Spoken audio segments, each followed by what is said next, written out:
Without the right light, it's hard to take a good digital picture, especially outdoors. Too much sun will wash your subjects out, and not enough will leave them looking in the dark. So how can you get the sunshine to cooperate? Well, today we'll show you several ways to control the light Mother Nature gives you, and how to enhance that light when you get back home. Shed some light on outdoor portraiture, coming up on The Whole Picture.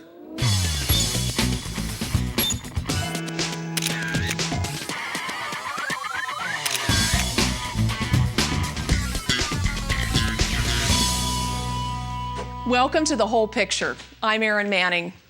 You know, whether you're new to digital photography or not, you've probably noticed those pictures you take with your digital camera turn out a lot different than the pictures you take with your film camera. The thing people tend to notice first is that their digital prints turn out to be very contrasty. That is, there's a lot of difference between the light and the dark areas of the photograph, and the mid-tone areas might turn out to look a little bit flat. That's because most digital cameras don't have the ability to capture that wide range of tone like regular film cameras do. Those tonal ranges are what give film photographs like this one that beautiful depth and detail. Now, this becomes especially obvious when you're using your digital camera to take pictures of people outside. Mother Nature provides so much light that it's difficult for the computer in the camera, that little sensor, to translate all that digital information into the digital image. Now, cameras are constantly improving, but if you want to get the best picture possible, you really need to play with the light a little bit. Now, the good news is there are ways to control your image while you're taking the picture and before you print it out. I'd like to introduce you to David Martin. Hi, David. Hey, ERIN, it's good to see you. Good to see you, too. Now, David just bought his first digital camera, and he's been trying to take pictures of his family outside. Unfortunately, they haven't quite turned out like he's planned, so he's getting a little frustrated. David, tell me about this photograph. What's the first thing you notice about it? Well, this here's my little brother, and usually he's really photogenic, but in this picture, he's really squinting, and there's a lot of harsh shadows on there. Yeah, I wish I could see more of his eyes. Yeah. What do you like about this photograph? Well, obviously I like my subject, and I like the way the colors came out. And also, to be quite honest, I'm just glad I was able to work my camera. That's always a good thing. Well, you know, the first thing I noticed about this photograph is it looks like your brother was just standing there and you snapped the photo. Yeah, I was just messing around in the backyard with my camera, and he was standing there, so I just took a quick picture. Well, the other thing I noticed, too, is along with the dark shadows, we have some areas on his face that are really overexposed, the really white area on his face. Yeah. That's where the digital camera didn't capture enough information. So when we go work with this photograph on the computer, we won't be able to enhance any of the details or the midtones like we'd like to get the best possible photo. So let's go ahead and take a look at this picture. Well, it looks like she's got a great smile, but you know, the shadows are kind of covering up her eyes. I'd say you need to pay more attention to the direction and the quality of the light. And what I mean by that is, where is your main light source coming from? Well, it looks like it's coming from right over here somewhere. Yeah, I'd say it's probably about 1 o'clock in the afternoon, so you're in the middle of the day in direct sunlight, and that's what's going to give you all the harsh shadows and going to make her squint. Let's take a look at this photograph I took a while back. What's the first thing you notice about this?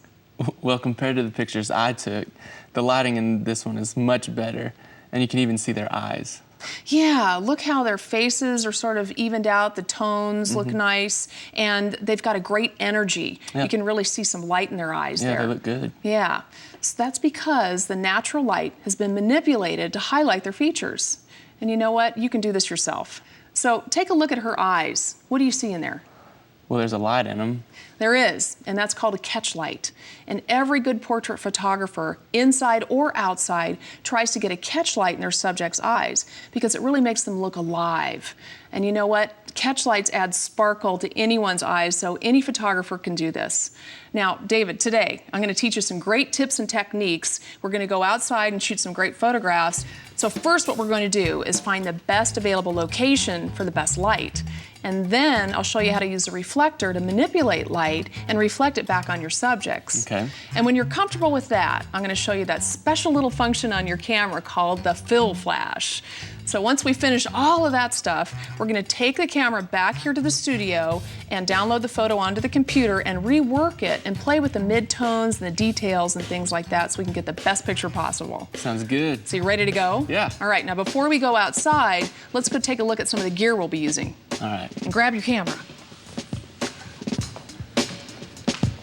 Well, since manipulating the light is the key today, the only really special gear we'll need are reflectors. Now this is a professional reflector. Watch out. One side is silver, which gives you kind of a nice shiny reflection. Okay. The other side's white, which gives you kind of a nice soft reflection. Now, there are also gold ones you can use to give a nice soft warm hue.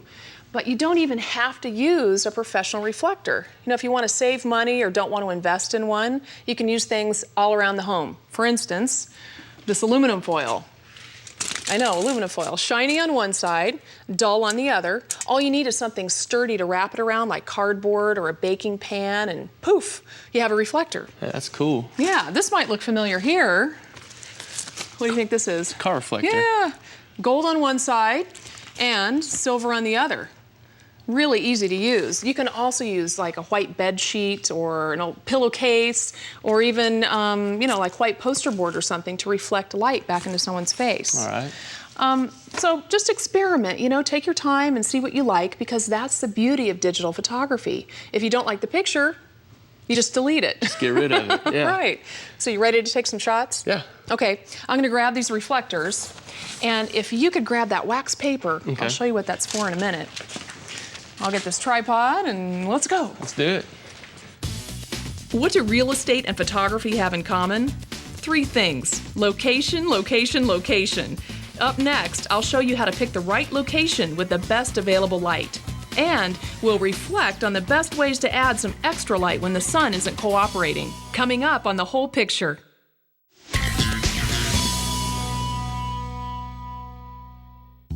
Welcome back to The Whole Picture. Amateur photographer David Martin is learning how to properly take outdoor portraits with his digital camera. So far, he just hasn't seen the light on getting his pictures right. So what better place to find it and learn how to deal with outdoor light than in a beautiful backyard garden? We'll have some fun doing that. Yeah. Hey, Sarah, how are you? Hey, Erin, good. How are you? Great. Thanks for letting us use your fabulous backyard Yeah. today. Thanks for coming. This is David. Hi. Hi. He's going to be Nice to meet photographing, you. to and meet you, Sarah. Sarah is going to be modeling. All right. So we lucked out. Cool. Let's look at this great backyard. That's one of the things you want to first consider when you're shooting is the environment. Yeah. So we've got some great trees and grass and all sorts of things. Yeah. So we're going to set up the shot with our eye first, and then look through the camera. See what it Okay. looks like. So let's go over here. You know, one of the most important things about outdoor photography is the light. Okay. And a lot of beginning photographers tend to set their subject right in direct sun, just like Sarah is right now. Uh-huh. What do you see? The sun right on her, she's squinting, she looks a little bit uncomfortable, and I can't see her eyes that good. You're right. She is squinting. She's got a harsh shadow across her face. And the fact that she looks uncomfortable is not good. Yeah. Whoever you're photographing, you want to make sure that they're comfortable, they're happy, so their personality comes out. Okay. All right? Well, let's try one other thing. Let's position Sarah this way. We're going to turn you around. Okay. And we'll have the sun at your back. Now what do you see? Well, with the sun right behind her, I can see her eyes. She's not squinting, but there's a shadow over her face, and I can't really see her that well. Yeah, that's right. She does kind of have a dark shadow over her face. The other thing, too, is if you're pointing your camera this way into the sun, you're going to get lens flare, which creates those little solar spots on your photographs. okay. Ever get those? Yeah, I get this a lot. Yeah, not good. Neither one of those things are great for a fantastic photograph. Yeah. So, Okay, well, that makes sense. So how do I fix that? I've got some ideas for you. Let's go over here. Okay. When choosing a location for your outdoor portrait, it's a good idea to walk around and look at the amount of available light in each area. You definitely want the best looking scenery, but sometimes there's either too much light or not enough to really capture a well-exposed image. Just take your time, pick the best spot, and it will really show up in your photograph. Remember, heavily shaded areas will make your subject darker and less appealing, while places with full sun can create harsh shadows and easily overexpose a person. Look for spaces with a good mix of shade and sun, usually under a set of trees or up against the house. These spots will give you a wider distribution of light to help illuminate your subject evenly.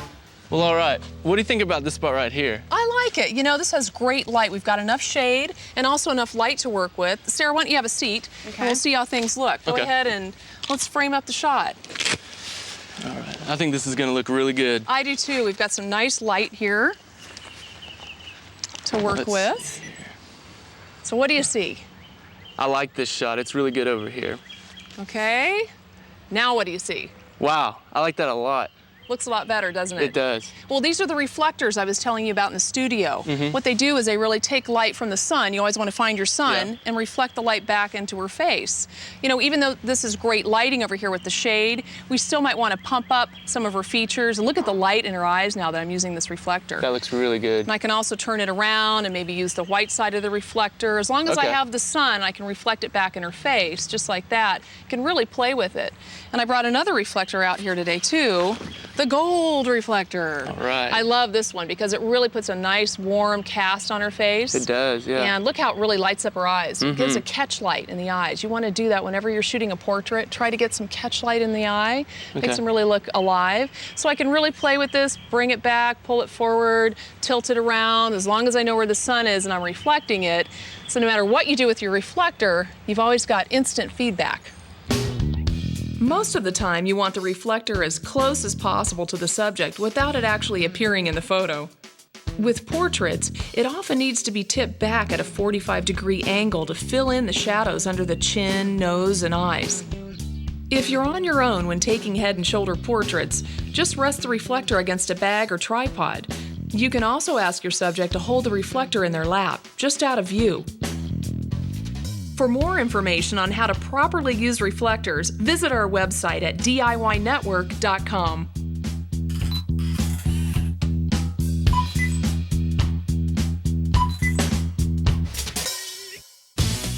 Now that David sees the light and understands how to control it, it's time to fill in the rest of the blanks when we return.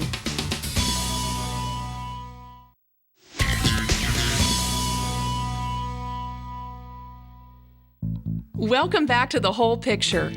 To take beautiful outdoor portraits, it's crucial that you find a location that's not only attractive, but provides the right available light. And when you find that light, be ready to work with it and bring out your subject's best features. But what happens when there's not direct sunlight to work with? David, your shots are looking great. They've really improved. All right, thanks. Let's go over to another part of the yard that has a lot more shade and tree coverage and see what the light looks like. Sarah, why don't you have a seat? Okay. So, as you can see, there's almost no direct sunlight coming down from above. Yeah. So what do you think some of the challenges might be in shooting here? Well, let's see. First of all, with no direct sunlight, the pictures might come out a little dark. And secondly, with the sunlight all the way over there, it might be hard to use the reflector board to light up her face. Right. So normally what you might do is say, just take a dark shot or maybe just move to another part of the yard, right? Yeah, I'd usually do that. Well, let's say you're out in the woods or under a porch, but you still want to illuminate your subject and give her that nice glow like we had with the reflector. Yeah. Well, you can do that, and all it takes is using the flash on your camera. But I thought we only used the flash inside or at night. Well, that's a common misconception. But you can use the flash during the daytime. A lot of professional photographers use flash that way by filling in the shadows, and they even out, balance out the light between the foreground and the background. Typically what people call that is fill flash. Whenever you have a contrast in light between the subject and the background, it's a good idea to use the fill flash technique. For instance, if your subject is dark and the background is light, the flash can add just enough light to even out the exposure levels. Or, in this case, where there's a lot of covered area, the flash can illuminate the subject in the immediate surroundings and create a nice balance of light. If after taking a few pictures you feel as if the flash is creating an unnatural or flat look to the picture, it's probably due to the power of the flash. When your camera is in the automatic mode, the amount of flash thrown is pre-calculated by the internal computer and determined by what's in focus and your distance to the subject. If you want to reduce the amount of flash strength, there's a few different options. First, most every camera will have different manual settings. These include a portrait setting, identified by a head icon, and a macro or close-up setting marked by a flower. The portrait setting will tell the camera that you're close to a person, and therefore it will project less flash. The macro setting is used for extreme close-up photos, so the camera will adjust even more and give off less flash. If those options still don't give you the look you're going for, take some wax paper and tear off a small piece, usually a 1 or 2 inch square. Then just temporarily tape it over the flash for a nice extra bit of soft light. You can add more layers until you have just the right look. Okay, now it's time to see the results. We'll head back to the studio and output some of David's shots so we can see his work in print. But don't worry, even if the shots aren't exactly how we wanted them to turn out, there's still hope to bring out the best.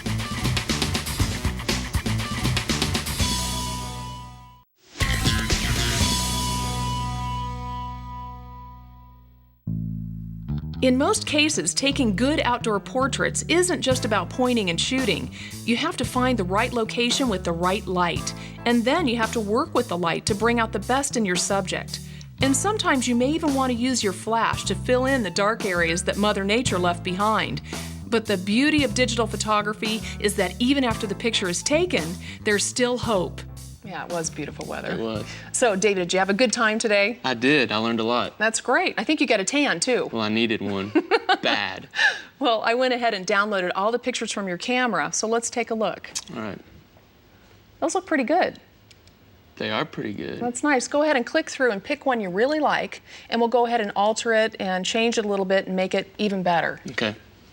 So just so you're aware, there are all kinds of different photo enhancement software programs out there, and they all have a few variations, but yet they're all still fundamentally the same. So I think what we learned today could apply across the board. Okay, well, that's good. That's great. So go ahead and find the one you really like and double click on it. Well, I like a lot of them, but I think I'm going to go with this one right here. Okay. Yeah, I like that one too. It is good. So a safe thing to do is go ahead and save this under another name, and this way we're working on the copy. So we're always going to archive our original photograph. That way we always have it. So we can always go back, okay. Yeah, so just call it whatever you like and save it. There you go. Looks good. Now, this photo looks okay, but there's still some things we can do to enhance it. So just so you're aware, most software programs have something called an auto fix button. You just click on it, and the computer program actually takes the best guess at what it thinks the photo should look like. What the computer thinks. Right. But you know, I have a problem with that. What? You know, you chose the best location. Yeah. You chose how you're going to reflect light back on your subject, right?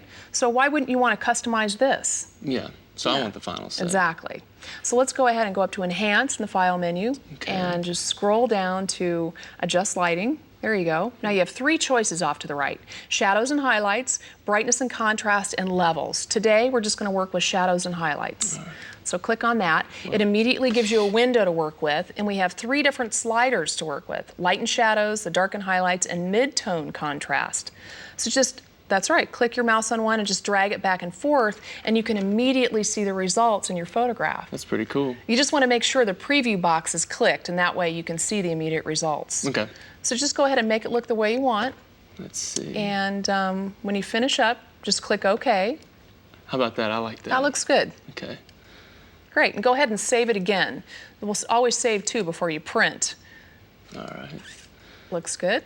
And go ahead and print it out. We'll see how it looks. Let's see. If you'd like to learn more about any of the techniques you saw here today, just log on to our website at DIYnetwork.com. Now, David, let's take a look at one of the photographs you brought in earlier today. Oh, goodness. The pictures we took today are so much better than that. It's true. Can you see the difference? Oh, yeah. In this picture, her face is covered in shadows, and she's squinting, and it's really overexposed. Right. Well, now comes a moment of truth. We're going to take a look at one of the actual prints of your outdoor portraits.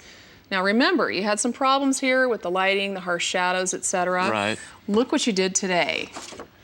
Oh, that's so much better. It really is. I mean, look how you've illuminated her face with the reflector, beautiful catchlight in her eyes, and she really looks happy, and you've brought out her personality. Yeah, that's a great picture. She's really going to like it. It is. Well, I can tell from this picture you've really learned about a lot of outdoor portraiture techniques today. I think that if you keep up the practice and keep using those reflectors, you'll get even better. Yeah, I'm going to have to take a lot of pictures. You will, but keep up the good work. And remember, always bring your camera with you, because the more pictures you take, the better you get. Well, I can do that. Hey, Erin, thanks a lot for all your help today. You're welcome. It was fun. I hope you'll use what you learned today and take your own great outdoor portraits. Join me next time on The Whole Picture. Okay, now let's talk a little bit about the shadows here. I think if you go ahead and